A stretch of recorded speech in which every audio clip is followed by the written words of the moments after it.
Bienvenue sur Mama Librée, le podcast qui parle de conception, grossesse et postpartum sans tabou. Je m'appelle Anaïs Roinard, je suis naturopathe et je serai votre guide durant votre maternité afin de vivre une grossesse et un postpartum qui vous ressemblent. Interviews d'experts, témoignages de parents et conseils pratiques, retrouvez dans ce podcast toutes les informations dont vous avez besoin pour vivre au mieux cette période de transformation.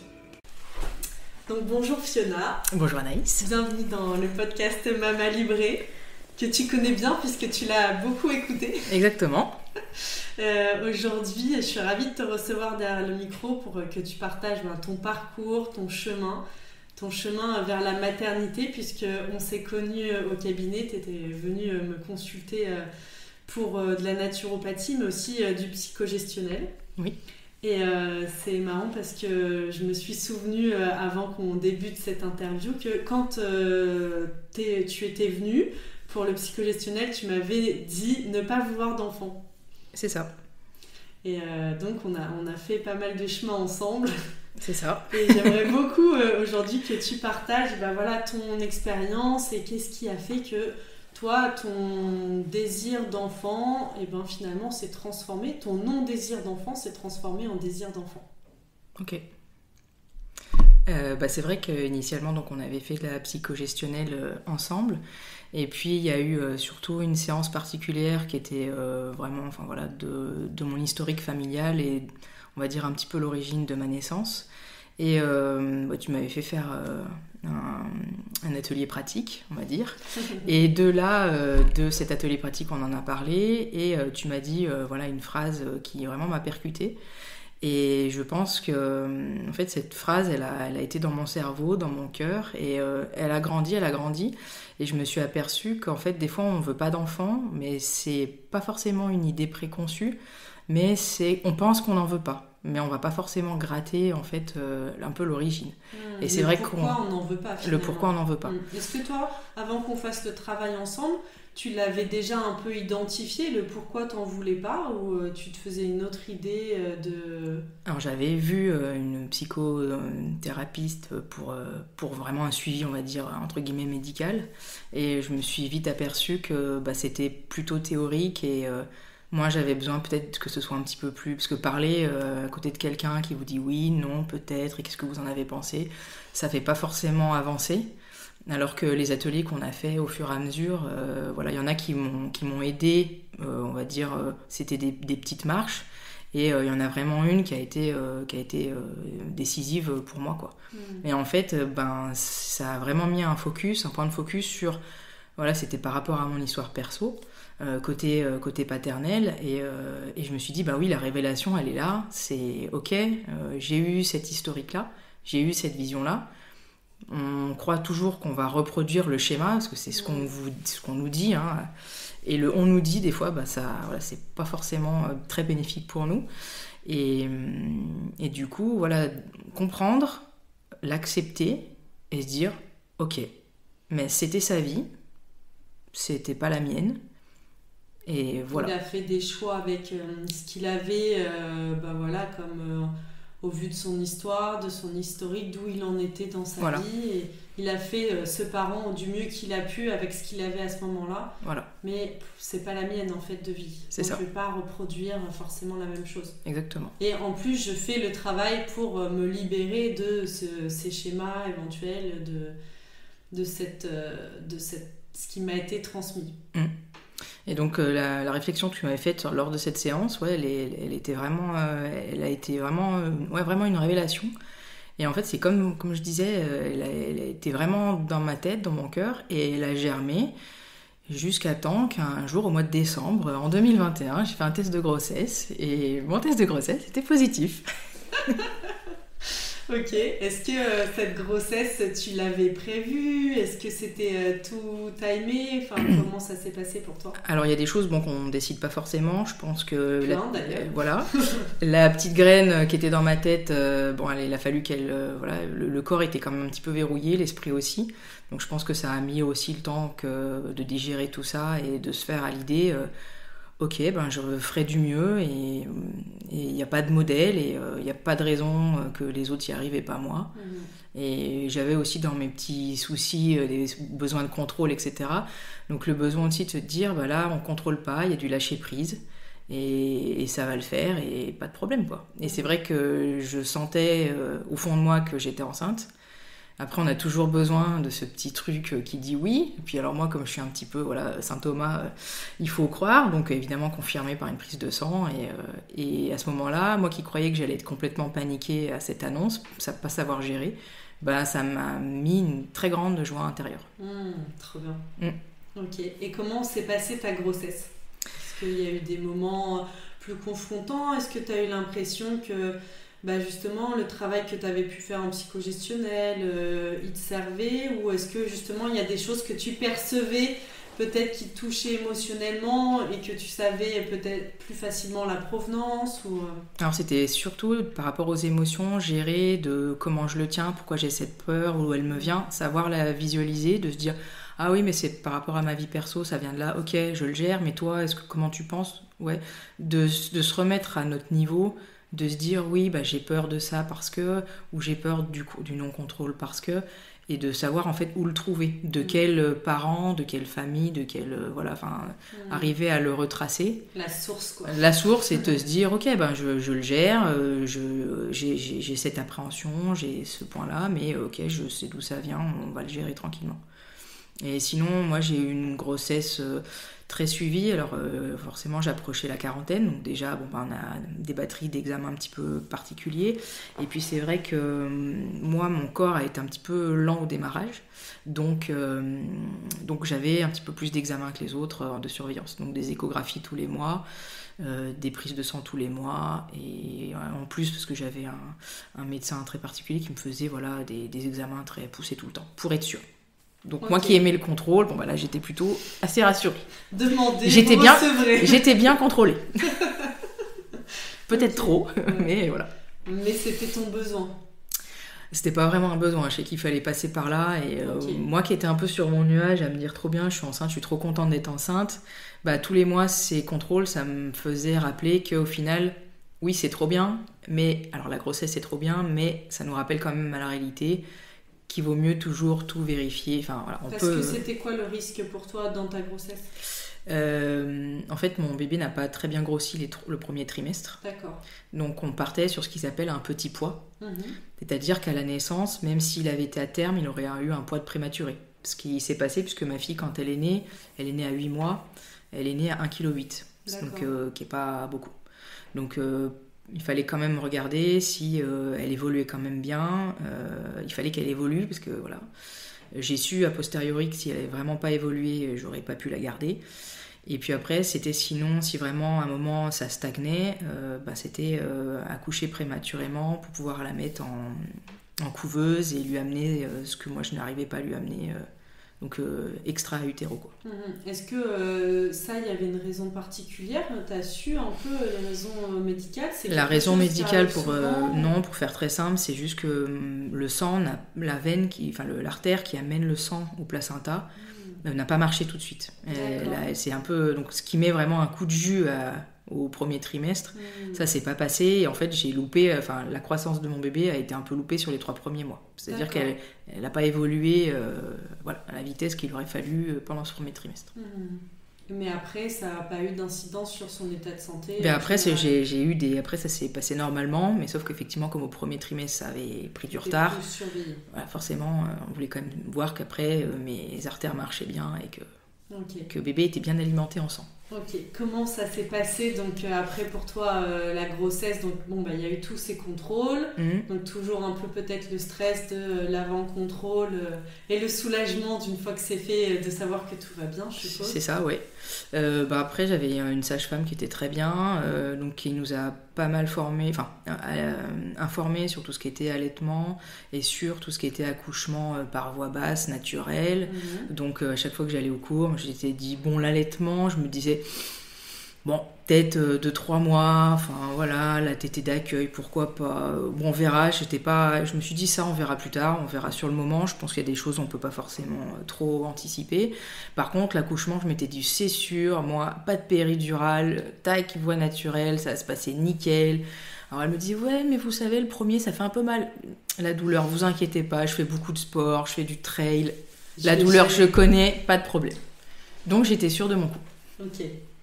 Et alors, comment ça s'est passé ? Du coup, alors oui, j'étais sur mon accouchement par voie basse naturelle, et puis il s'est avéré que on est parti en vacances à mon 8e mois de grossesse. J'avais tous les feux verts, hein, bien sûr, de tous les médecins que j'avais pu rencontrer pour toutes les visites, le col, le sang, tout ce que vous voulez. Et puis on était sur Montpellier et j'ai perdu les os. On était sur notre montée, donc j'habite sur Chambéry, donc j'ai perdu les os, donc il fallait que je reste sur Montpellier, en maternité de catégorie 3. En plus, petite cerise sur les gâteaux, je ne savais pas, mais j'avais attrapé la Covid. Donc certains médecins m'ont dit qu'il y avait peut-être une corrélation, parce qu'ils avaient eu pas mal de femmes qui avaient accouché, qui avaient perdu les os prématurément du fait d'avoir contracté la Covid. Voilà, et donc coincée à Montpellier pendant la canicule dans une chambre à 30 degrés. Donc j'étais pas mal pour ma fin de vacances. Après, j'ai réussi à avoir le transfert sur Chambéry, qui est aussi catégorie 3. Donc catégorie 3, c'est pour les prématurés ou comme mon bébé, les petits pois. Ça, c'était 5 jours plus tard. Donc je suis arrivée à Chambéry un jeudi. Et puis il n'y a plus d'eau dans la poche, donc votre bébé, quand il y a des contractions, ce qui est normal en fin de grossesse, il se fait un petit peu écraser par les contractions, et du coup elle devenait de plus en plus violente, le bébé était de plus en plus écrasé et son rythme cardiaque ralentissait assez, c'était un petit peu paniquant pour moi qui regardais les monitorings, et je me disais oh là là, voilà. Et puis du coup on m'a dit écoutez, on va vous provoquer votre accouchement. Donc je me suis dit très bien. Mais là tu avais déjà des contractions? J'en avais, oui, mais je les sentais pas spécialement, c'était pas des grosses contractions, c'était des contractions de fin de grossesse, mais comme le corps se met en marche pour. Se met en travail, oui. Voilà, c'était pas vraiment un travail, quoi. Voilà, et puis finalement on m'a annoncé un travail qui serait déclenché. Et puis finalement, les contractions faisaient trop de mal à mon bébé. Et au final, on m'a dit non, on va aller en salle de naissance et puis on va faire une césarienne en urgence. Ah! Et donc, césarienne en urgence. Alors j'avais écouté les podcasts Mama Libré sur accoucher sans médicaments, sans péridurale. En plus, j'étais à Chambéry, j'écoutais, je me préparais mentalement. Je me suis dit, il y a un moment, ça va bien finir par arriver. Donc pas de souci, j'étais calme et détendue. Par contre, césarienne, je ne savais pas du tout comment se passait. J'avais pas du tout regardé que c'était une opération. Alors j'avais complètement éludé le truc. Et c'est vrai quand vous descendez et puis en une demi-heure c'est terminé, vous avez à peine le temps d'appeler le papa pour qu'il vienne, et en fait vous êtes seul et voilà. Et du coup ça va très très vite, vous comprenez pas trop ce qui se passe. Et c'est vrai que peut-être j'aurais dû être un peu moins positive sur ma grossesse, et j'aurais peut-être quand même dû regarder en quoi consistait une césarienne, voilà, parce que voilà, c'est quand même une opération et c'est moins glam qu'un accouchement par voie basse. Qu'est-ce que tu aurais aimé savoir, justement ? Ce côté vraiment très médicalisé, ça fait bizarre pour une naissance. On n'est pas du tout juste. Enfin, moi, je m'étais fait à l'idée de pousser, d'avoir mal pour engendrer cet enfant, parce que c'est le plus beau cadeau de la vie. Et du coup, ça se mérite, mais c'est dans l'ordre des choses, c'est naturel. Et voilà quoi. Et ça fait partie de notre rôle de femme, de maman. Et je trouvais que c'était magnifique. Voilà, je trouve que c'est un pouvoir pour nous femmes de donner naissance. C'est pas donné au mari, à ce jour. Et en même temps, quoi qu'il arrive, tu as donné naissance. Oui, mais c'est vrai que le souci, c'est que quand on fait une césarienne, on se sent pas vraiment maman. Okay. On donne naissance. Mais comme on n'est pas passé par les affres de l'accouchement, du coup, on se sent moins femme. Okay. On se sent moins mère. C'est ce que tu as ressenti. Ouais. Okay. Parce qu'au final, on vous fait une incision, on sort le bébé et puis c'est terminé. Ok. Et c'est vrai que moi, ça s'est passé en 20 minutes. Hein. Donc, c'est pas... certaines mères, peut-être, qui écouteraient, diraient « Ouais, bah moi, mon enfant, il a mis 10 heures, 12 heures, bah, j'ai galéré, 20 minutes, c'est super. » Ouais, mais quand on est maman pour la première fois et on voulait un accouchement dans les règles, entre guillemets, naturelles, et que ça se fait pas, on se sent... Ouais. Comme si on t'avait dépourvu de quelque chose. Ok. Et comment ça s'est passé alors l'après ? Et ben l'après, ce qui a été quand même rassurant pour moi, c'est que ma fille a pleuré tout de suite, donc ça c'était bien. Bon, elle a été un petit peu mise sous oxygène, voilà. Donc elle est née à 1,8 kg, voilà. Les médecins m'avaient dit à peu près 1,9 kg, donc ils ne s'étaient pas trompés. Après, c'était en service néonatologie à Chambéry pendant une semaine. Et ça aussi, je trouve qu'on n'est pas prêt. Non. On n'a aucune idée de commencer en service néonat, de qu'est-ce qui se passe. Enfin, on ne se prépare pas. Alors peut-être que toi, tu t'étais un peu préparée à ça, vu qu'on t'avait dit peut-être un petit bébé. Pas du tout. Non, même pas. Non. Tu vois, c'est hyper intéressant. Non, moi j'étais sur mon nuage, tout allait bien se passer et bon c'est très bien, hein, mais du coup c'est vrai qu'on a été séparés une semaine, donc moi dans ma chambre j'étais toute seule. J'étais en unité kangourou, donc en fait c'est les unités quand le bébé est en néonatologie et que la maman est là, donc c'est une unité particulière, vous avez des sages-femmes et des médecins plus pour vous du coup. Okay. Donc vous êtes bien encadrés. Mais du coup, on a été séparés une semaine, donc j'entendais tous ces bébés autour de moi qui pleuraient et les mamans qui se baladaient dans les couloirs pour essayer de calmer leur bébé. Et moi, j'étais une maman sans bébé, quoi. Et pourquoi tu pouvais pas être en lien et en contact avec elle ? Alors parce que ma césarienne s'est mal passée. J'ai eu des infections, j'en ai eu 2, je l'ai dit au corps médical, qui ne savait pas trop s'il fallait rouvrir la cicatrice. Donc il y a eu un hématome, un deuxième, qui est arrivé en même temps que ma montée de lait. Donc du coup, pour mon allaitement, on m'a dit, là, vous avez 2 types d'hormones qui s'entrechoquent, donc comment on va s'organiser, donc parce qu'il y a la montée de lait et donc l'infection. Donc le souci, c'est que je pouvais pas me déplacer toute seule, ça m'était impossible de me lever. Donc si mon conjoint n'avait pas été prendre une chaise roulante pour m'emmener voir ma fille le lendemain, personne m'aurait emmené voir ma fille le lendemain, quoi. Parce que bon, c'est comme ça, le personnel était saturé et je comprends qu'on a autre chose à faire que de s'occuper d'une maman qui peut pas se déplacer toute seule, je le conçois, mais c'est difficile déjà de pas avoir eu l'accouchement qu'on souhaitait, de pas voir son bébé. Moi je voulais faire du pot à pot toute la première nuit. Heureusement, mon conjoint, du coup, est resté jusqu'à 5h du matin avec notre fille sur son torse. Donc, il voulait pas le faire au début et voyant ce petit être, il s'est dit « Mais non, mais en fait, il faut que je le fasse pour la maman, quoi. » Et du coup, après, voilà, j'ai pu descendre en chaise roulante par la suite, quoi. Mais j'avais pas mon bébé avec moi. Et il m'a été amené qu'une semaine plus tard parce que elle était, on lui donnait des choses par le cordon. Elle avait un lit chauffant, elle avait des contrôles pour le cardiaque, etc. pour voir que tout aille bien. Le cordon. Ouais, vers l'entrée du cordon, ouais. On continue de l'alimenter de cette manière. Ouais. D'accord. Ok. Et puis il y a un sage-homme qui est super, qui est venu me voir quand j'étais rentrée dans ma chambre, qui m'a dit vous voulez allaiter ? J'ai dit moi je savais pas quoi faire. Je me suis dit je suis séparée de mon bébé, il est pas là, je peux pas le mettre au sein, comment on fait ? Il dit on va faire de l'expression manuelle, ça vous dit ? Je dis on peut essayer. Et puis du coup pendant cette semaine j'ai donné mon colostrum comme ça. Et toutes les 3 heures, en fait, j'appelais une sage-femme parce que j'arrivais pas à le faire. Donc je rageais de devoir déranger quelqu'un. Et après, mon conjoint me disait « Ah là là, en service néonat, elles sont tellement contentes que tu donnes ton colostrum pour notre fille, c'est super, c'est incroyable. » Puis je croyais que ce que je donnais, c'était pas beaucoup, mais en fait, j'ai appris par la suite que le colostrum, c'est un petit concentré de bonnes choses. Et puis, en fait, du coup, on m'a dit, l'allaitement, vous en avez tout. Je dis, écoutez, j'aimerais le mettre en place. Et donc, on m'a amené mon meilleur ami pour la vie, le Medela Sympholie, c'est-à-dire le tire-lait, qui est devenu mon meilleur ami pendant quelques mois. Comme la montée de lait avait été mise à mal par mes infections de césarienne, en fait, il a fallu que je fasse ma montée de lait mécaniquement.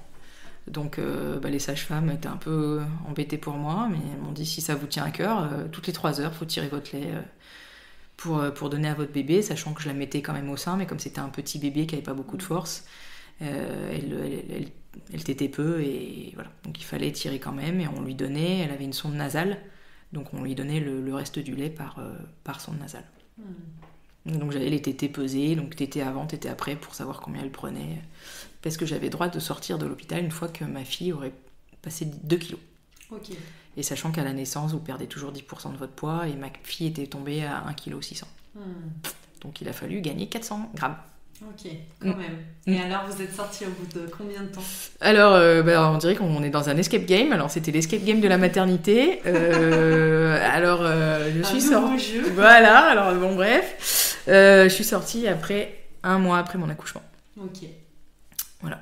Ce qui fait qu'en fait, en tout, je suis restée hospitalisée 1 mois et 1 semaine, quoi. Qu'est-ce que tu aurais aimé Qu'est-ce que tu aimerais partager aux femmes aujourd'hui qui pourraient nous écouter? Et puis pour que, je sais pas, pour celles qui seraient enceintes, à la limite qu'elles puissent se préparer ou, tu vois, se prémunir de, voilà, si ça m'arrive, si j'ai un bébé qui est prématuré, si j'ai une césarienne. Toi, qu'est-ce que tu aurais aimé avoir comme information? Peut-être, alors c'est sûr qu'on est dans nos certitudes, alors je pense que les hormones jouent aussi, que c'est vrai qu'on est des Wonder Woman et que du coup on est dans nos hormones et tout. Peut-être, alors moi qui étais la reine du contrôle, pour le coup, je me suis un petit peu surprise à plus du tout rien vouloir contrôler et se dire que tout allait bien se passer, donc sans tout dramatiser et aller lire beaucoup de choses dramatique, voilà, mais juste sans aller lire le pire, voilà, quand même s'informer de ce qui est possible, c'est ça. Se passer. Ouais. Et c'est vrai qu'après, ma sage-femme en avait parlé et moi je lui avais dit à césarienne non, jamais. Et c'est vrai que c'est pas quelque chose qu'on a beaucoup évoqué non plus avec elle. Et c'est rarement un choix. C'est vrai. Après, j'avais des personnes qui faisaient avec moi les cours. Elle était phobique des instituts médicaux. Donc elle, pour lui éviter d'avoir une crise d'angoisse, ils avaient programmé une césarienne en avance. Mais voilà. Mais en tout cas, pas avoir de se laisser aller, profiter des bonnes ondes qu'on a, sans se dire que voilà, il y a des choses qu'on contrôle pas, qu'on maîtrise pas. Et moi qui voulais un accouchement par voie basse, je ne l'ai pas eu. Et moi qui pensais ne pas allaiter, aujourd'hui ma fille a 15 mois et j'allaite toujours. Et pourtant, les sages-femmes de la maternité m'avaient dit je ne sais pas comment vous faites. Je sais pas comment vous faites pour tirer votre lait toutes les 3 heures, pas dormir et tout. Et en fait, c'est pour ma fille. Donc je pense que c'était une histoire de compensation. J'ai pas eu l'accouchement que je voulais avoir. Et j'ai été éloignée de ma fille pendant 1 semaine. Et du coup, moi, ma présence, ma contribution, c'est mon lait. Et en fait, moi qui pensais que l'allaitement, c'était peut-être old school, j'y ai pris beaucoup de plaisir. Et la mise en place, était un petit peu laborieuse. Mais en tout cas, quand l'esprit veut, le corps suit. Ça, c'est sûr. Parce que les sages-femmes me disaient que c'était mal parti pour moi. Voilà. Et finalement, 15 mois plus tard, j'y suis toujours. Et pour moi, c'est toujours un grand bonheur d'avoir cet attachement vraiment particulier, ce lien. Et ne jamais dire qu'on n'allaitera pas. Parce que, pareil, j'avais des certitudes. Et voilà, là, 15 mois plus tard, on n'y est plus du tout. C'est l'inverse. Alors, on ne dira pas que je suis pro-allaitement, mais j'encourage les personnes qui posent des questions à ne pas trop s'en poser. Essayer. Et vous voir le moment venu. Voilà, et d'essayer. Essayer. Moi, pour mon premier enfant, j'avais aucune idée si j'allaiterais ou pas, je me souviens. Et je m'étais dit, j'essaierai peut-être la tétée de bienvenue, quoi. Voilà. Bon, je vous dirai pas le nombre d'années que j'ai allaité.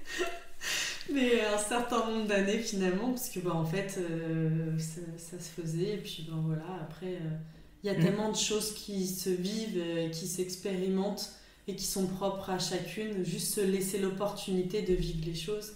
Et en effet, je suis d'accord avec toi, finalement, quelque part, abat les certitudes, quoi. Enfin, essayer d'avoir le moins... La seule chose dont on est sûr, c'est que rien n'est sûr dans la parentalité. C'est ça. Et après, il y avait des choses aussi, un moment, parce que je me préparais à cet accouchement naturel, aussi tout ce qui est, je dirais, voie parallèle. C'est-à-dire, ok, moi j'ai vu beaucoup de médecins, des sages-femmes, mais justement voir une personne comme toi, ou voir aussi, moi j'ai vu une sage-femme qui était spécialisée aussi en les aiguilles là, j'ai perdu le nom. En acupuncture. En acupuncture, parce que j'ai été voir quelqu'un en acupuncture pour faire retourner ma fille qui se présentait par le siège, et avec les bâtons de Moxa, ça a marché, ma fille s'est retournée. Ah oui. Donc j'ai fait cette expérience-là. Après la maternité, pour favoriser ma montée de lait, il y avait une sage-femme qui faisait sur ses temps à part de l'acupuncture pour faire la montée de lait, que j'ai fait aussi. Bien. Génial. Donc, je sais pas si ça a marché ou pas, mais en tout cas je l'ai fait. Je savais pas que... Enfin, je sais que l'acupuncture a un spectre large d'action, mais c'est génial pour les montées et stimuler la lactation. C'est ça. Trop bien. Et l'homéopathie. Voilà. Le ricinus qui marche bien aussi. Tout essayé. Super. Merci beaucoup. Merci Fiona pour ton témoignage. Avec plaisir. Et je te dis à très bientôt sur Mama Librairie. Et rien d'impossible. Tout est possible. Tout est possible. J'espère que cet épisode vous a plu. Si c'est le cas, n'hésitez pas à mettre 5 étoiles sur votre plateforme d'écoute et à le partager à vos amis qui en auraient besoin. Pour encore plus de contenu, je vous invite à nous suivre sur Instagram et à découvrir nos programmes d'accompagnement sur notre site mamalibré.co. À très bientôt.